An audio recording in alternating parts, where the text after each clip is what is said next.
दुरुस्त कीजिए। चूंकि दीवार बिल्कुल बोसीदा हो चुकी थी, दीवार बिल्कुल कमजोर हो चुकी थी, तो हजरत उमर बिन अब्दुल अजीज मदीना पहुंचे और मदीना पहुंच करके मेरे मुस्तफा के रोजे की जदीद तामीर का इरादा किया, नए अंदाज में रोज़े रसूल को बनाने का इरादा किया। आपने मजदूरों को बुलाया और कहा ऐसा करो, जितनी पुरानी दीवार है उसको तोड़कर हटाओ और हटाने के बाद बुनियाद खोदो। गौर से सुनिए, जब मजदूरों ने बुनियाद खोदना शुरू किया, इधर देखिए, तो चूंकि मलबा पड़ा था, जल्दी बोलो, मलबा पड़ा था, तो मजदूरों को पता नहीं चल सका कि पांव शरीफ का हिस्सा कहां से कहां तक है। कब्र ढक गई। जब मजदूर लोग बुनियाद खोदने लगे तो उनसे गलती ये हुई कि पांव की तरफ से मिट्टी ज्यादा कट गई। जल्दी बोलो, पांव की तरफ से मिट्टी ज्यादा कट गई। जैसे पांव मुबारक की तरफ से मिट्टी ज्यादा कटी कि अचानक पांव चमकने लगा, तलवा चमकने लगा, कदम चमकने लगा। ऐसे चमक रहा था जैसे चांद चमकता हो, ऐसे चमक रहा था जैसे सूरज चमकता हो। जितने लोग वहां मौजूद थे वो डर के मारे वहां से हट गए और आपस में कहने लगे, ये अबू बकर सिद्दीक का पांव है, कोई कह रहा है फारूक आजम का पांव है, कोई कह रहा है हजरत उमर का पांव है। पहले एक बात बता दूं, मेरे नबी के रोजा शरीफ में 3 मजार शरीफ है। जो हाजी साहब हज करने गए हैं उनको मालूम होगा मेरे नबी के रोजा शरीफ में क्या मजार शरीफ है। जोर से बोलो, 3 मजार शरीफ। एक मेरे नबी का, दूसरा मजार शरीफ अबू बकर सिद्दीक का, तीसरा मजार शरीफ फारूक आजम का। जब पांव जाहिर हुआ तो लोग आपस में बहस करने लगे। कोई कह रहा है नबी का कदम है, कोई कह रहा है अबू बकर का कदम है, कोई कह रहा है फारूक आजम का कदम है। जो पहचानने वाले थे, जिन्होंने आंखों से देखा था, वो वहां पर कोई नहीं थे। सब पर्दा कर चुके थे, सब इंतकाल कर चुके थे। एक ताबेईन थे जो वहां पर मौजूद नहीं थे, वहां से कई किलोमीटर दूरी पर काम कर रहे थे। जब उनको खबर मिली कि रोज़े रसूल में पांव चमका है, पांव जाहिर हुआ है, चलो चलो जरा तुम पहचानो। तूने, चलो भाई, हजरत सिद्दीक को नहीं देखा लेकिन उमर को तो देखा है, हजरत फारूक आजम का तो जलवा देखा है, जरा पांव को पहचानो, पांव किसका है। जब हजरत उर्वा दौड़ते हुए आए और जैसे मजार के करीब पहुंचे तो जैसे पांव का नक्शा देखा, पांव का जोग्राफिया देखा, चीख कर कहने लगे, ला वल्लाह मा हिया कदमुन नबी मा हिया इल्ला कदम उमर। कसम खुदा, ये मेरे मुस्तफा का पांव नहीं है, ये तो फारूक आजम का पांव है, ये तो हजरत उमर का पांव है, ये तो नबी के गुलाम का पांव है। इधर देखिए, हजरत उमर को पर्दा किए हुए कितने दिन हो गए थे? 70 बरस। कितने साल हो चुके थे? जोर से बोलो, 70 बरस। लेकिन 70 बरस के बाद जब उनका पांव जाहिर हुआ, जोर से बोलो, जब उनका पांव जाहिर हुआ तो वैसे ही चमक रहा था जैसे एक जिंदा आदमी का पांव चमकता है। इधर देखिए, ये मैं नहीं बोल रहा हूं, ये बुखारी की हदीस है, सफा नंबर 186, जिल्द नंबर 1। गलत साबित करने पर मुंह मांगा इनाम, लेकिन कोई माँ का लाल गलत साबित नहीं कर सकता। हजरात, ये कोई टीवी की बात नहीं है, ये कोई चैनल की बात नहीं है, ये कोई मीडिया की बात नहीं है, ये किसी और बोलो अखबार की बात नहीं है, बल्कि बुखारी की किताब, इधर दे, बुखारी शरीफ की हदीस है। अब आप बताइए, फारूक आजम 70 बरस के बाद भी अपनी कब्र में सलामत हैं, उनको मिट्टी नहीं खा सकी। जब रसूल के गुलाम का ये आलम है तो जोर से बोलो, मेरे रसूल का आलम क्या होगा, मेरे मुस्तफा का आलम क्या होगा। इजाजत दो तो एक और हदीस सुनाऊं, तकरीर खत्म। सारा मजमा हाथ उठाकर बोलो सुभान अल्लाह। और जोर से बोल दो सुभान अल्लाह, और जोर से बोलो सुभान अल्लाह। माशाअल्लाह, गौर से सुनो, बुखारी शरीफ जिल्दे अव्वल जनाजा का बयान सफा नंबर 180। कितना जोर से बोलो, सफा नंबर 180। अन जाबिर रदियल्लाहु तआला अन्हु क़ौल दफनतु मअहु आखरा फी क़ब्रिही सुम्मा लम ततिब नफ्सी अन अदरकहु मा आखर फस्तखरजतुहु बाद सित्तति अशहुर फैज़ा हुआ कयौमिन वदातुहु हुनैया।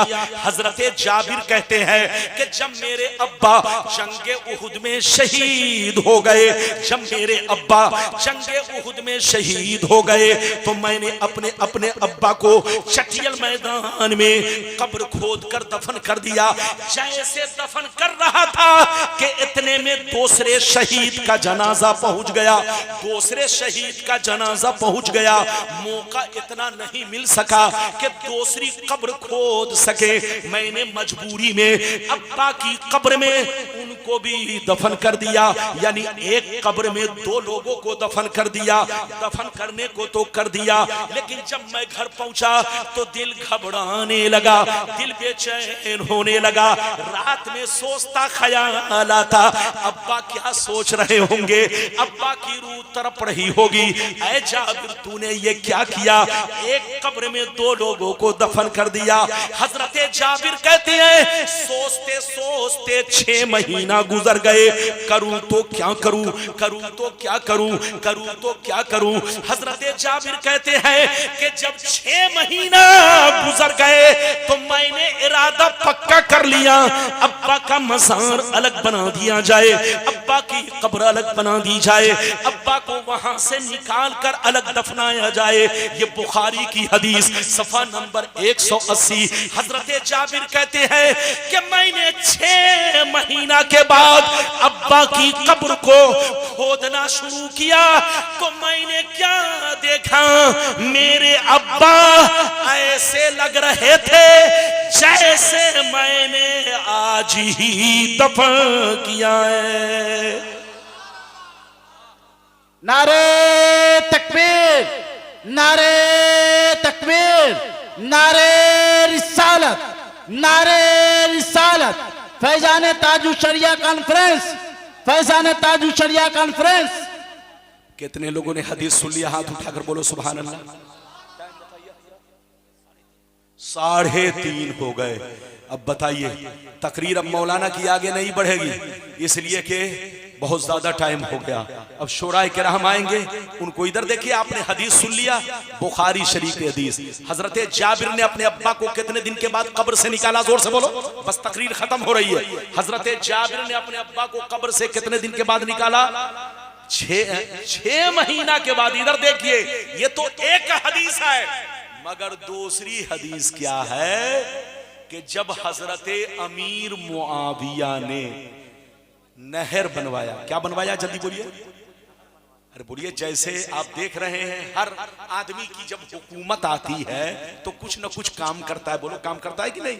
तो अमीर मुआविया ने नहर बनवाने का काम, पानी का काम बहुत तेजी से किया।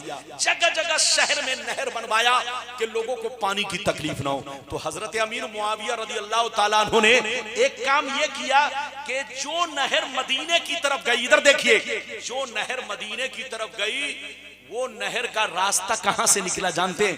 हजरत जाबिर के अब्बा की कब्र के बगल से मिलकर, यानी उनके बगल से नहर निकली और वो नहर मदीने में गई।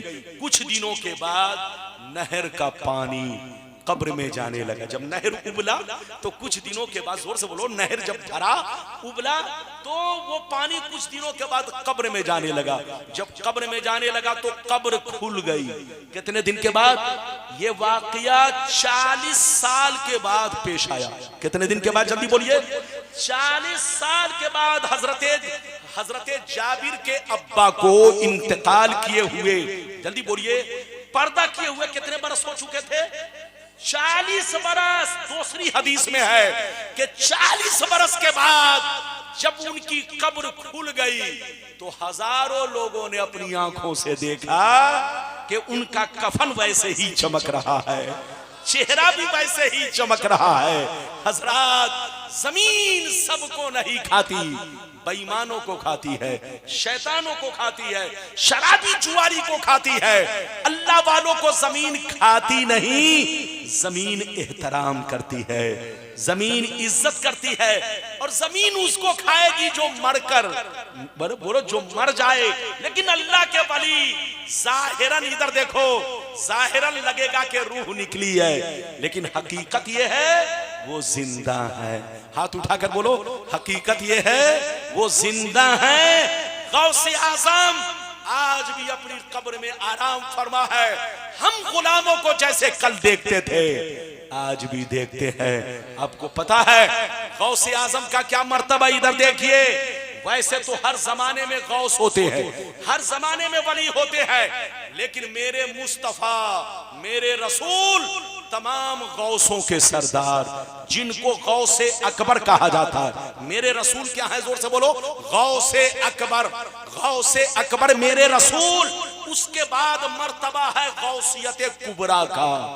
गौसियत कुबरा का मनसब, ये ओहदा सबसे पहले अबू बकर सिद्दीक को मिला, उसके बाद फारूक आजम को मिला, उसके बाद उस्मान गनी को मिला, उसके बाद मौला अली को मिला, उसके बाद इमाम हसन को मिला, उसके बाद इमाम हुसैन को मिला, उसके बाद हजरत ज़ैनुल आबिदीन को मिला।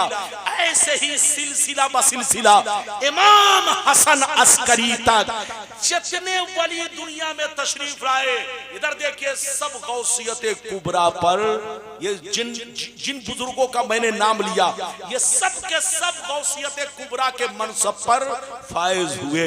लेकिन जैसे गौसे आजम का जमाना आया, अब ये मनसब गौसे आजम को दे दिया गया, और गौसे आजम इस मनसब पर उस वक्त तक कायम रहेंगे जब तक इमाम मेहदी दुनिया में तशरीफ नहीं लाएंगे। और जब इमाम मेहदी आ जाएंगे तो ये मनसब इमाम मेहदी के सुपुर्द कर दिया जाएगा।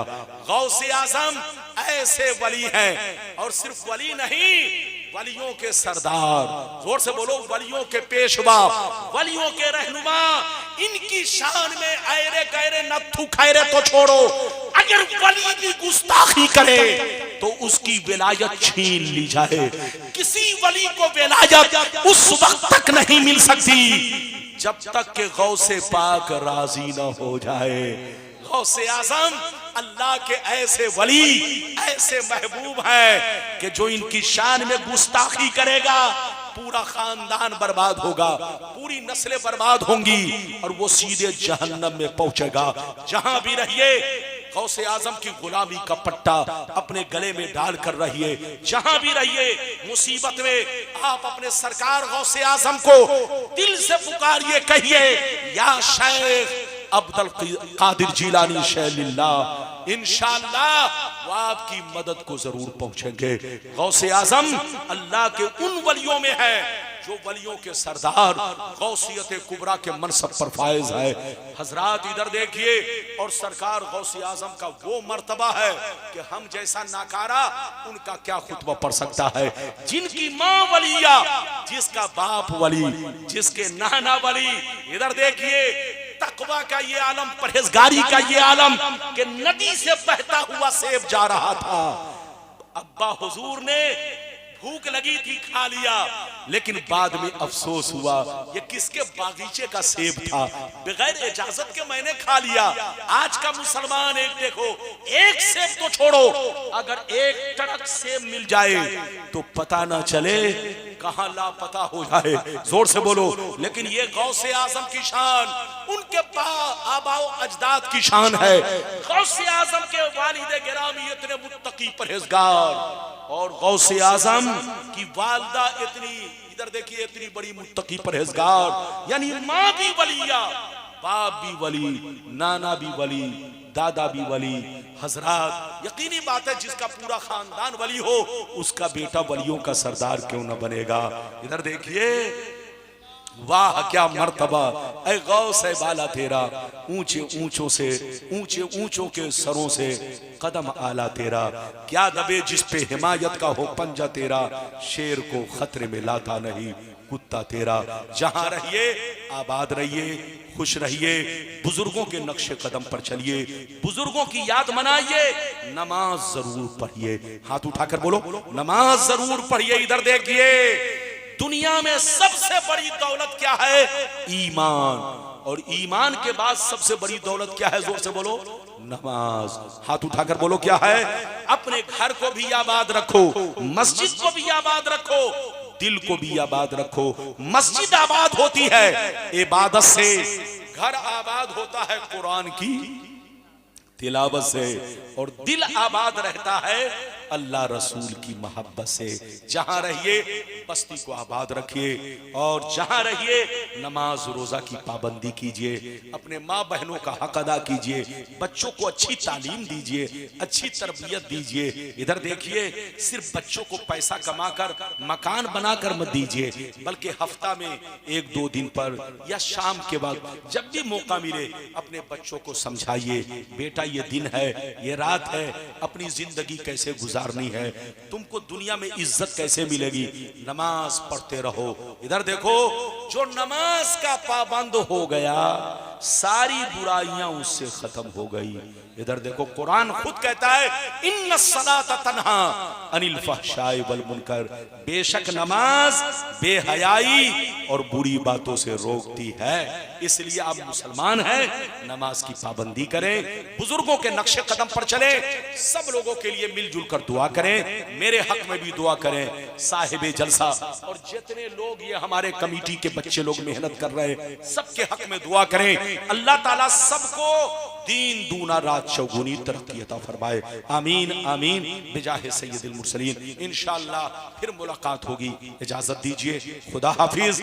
आप जाइए नहीं, हो सकता है कि कमेटी के लोग क्या करेंगे, कमेटी के लोग शोराए किराम, ये जनाब सलमान साहब हैं और जमजम साहब भी शायद हैं कि चले गए,